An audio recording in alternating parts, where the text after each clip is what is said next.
नीम करोली बाबा की लीला। नीम करोली बाबा की लीला अनोखी है। कहते हैं भगवान भक्त के मन की बात जान लेते हैं और भक्त के साथ लीलाएं करते हैं। नीम करोली बाबा के भक्त भी उनके ऐसे ही चमत्कारों के बारे में बताते हैं जिसे पढ़कर आप हैरान हो जाएंगे। आइए आपको बताते हैं बाबा नीम करोली की ऐसी ही एक कहानी जिसमें भक्त के लिए बाबा को एक महिला की डांट तक खानी पड़ी। यह कहानी है उनकी एक भक्त की। बाबा नीम करोली की एक भक्त थी, नैनीताल की रहने वाली श्रीमती विधा साह। बाबा के भक्तों के अनुसार एक दिन विधा साह मन में सोच रही थी कि महाराज जी आप सबके घर आते हैं, मेरे घर भी कभी आओ। मैं तो संकोच के कारण कभी कह नहीं पाती। साह के अनुसार तभी बाबा बोले, हम तेरे घर आएंगे, तू मंदिर में हवन करा। यह बात सुनकर साह बहुत खुशी हुई। खुश होकर उसने मंदिर के पुजारी से हवन का अनुष्ठान कराया। जिस दिन पूर्णाहुति हुई उस दिन वे प्रसाद लेकर घर जा रही थी तो साह ने देखा कि रास्ते भर एक दुबला पतला साधु उनके पीछे पीछे चला आ रहा है।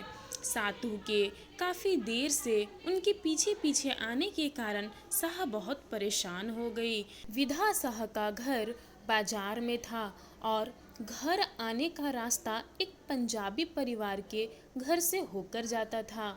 बाबा को नहीं पहचान रही विधा साह जल्दी जल्दी घर की संकरी सीढ़ियों पर चढ़ने लगी और घर के भीतर चली गई। इधर साधु भी पीछे पीछे जाता रहा। तभी पंजाबी परिवार की महिला घर से बाहर निकली और साधु को डांटा और वहाँ से भगा दिया। उसे लगा वह व्यक्ति कोई बुरा व्यक्ति होगा शायद। महिला समझ नहीं पाई कि साधु साह के पीछे पीछे क्यों जा रहा है। इस घटना के कुछ समय बाद जब विधा साह बाबा के पास बैठी तो उसके मन में ख्याल आया कि बाबा ने आने की बात कही थी। उनके कहे अनुसार यज्ञ भी कराया पर बाबा नहीं आए। इस पर बाबा नीम करोली बोल उठे, हम तो वहाँ आए थे पर तेरे यहाँ की पंजाबिन ने हमें भगा दिया। इस तरह विधा साह बाबा को पहचान ही नहीं पाई।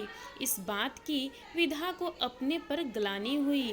बाद में उन्होंने लोगों को बताया कि बाबा तो किसी भी रूप में आपको मिलने आ सकते हैं, बस आप पहचान लीजिए। चलिए जानते हैं ऐसे ही एक और घटना के बारे में।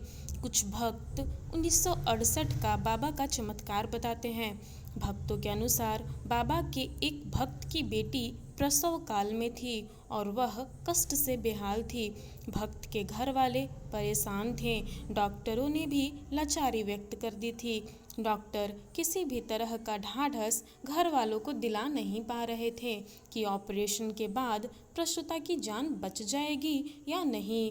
इसी समय अचानक वहां महाराज जी आ गए और सीधे उनकी बेटी के कमरे में जाकर बैठ गए। यहाँ बाबा नीम करोली ने आशीर्वाद के रूप में प्रसव पीड़िता को एक पुष्प दिया और ढाढ़स बंधाया और कुछ देर बाद चले गए। इसके बाद बेटी का प्रसव सहजता से हो गया। उसे पुत्र रत्न की प्राप्ति हुई। इस घटना ने वहां मौजूद सभी भक्तों के चेहरों पर मुस्कान ला दी। तो कैसा लगा आपको नीम करोली बाबा के चमत्कार को जानकर? अगर आपको अच्छी लगी तो कमेंट ज़रूर करें और हमारे चैनल को सब्सक्राइब करें, लाइक करें और शेयर करें। धन्यवाद।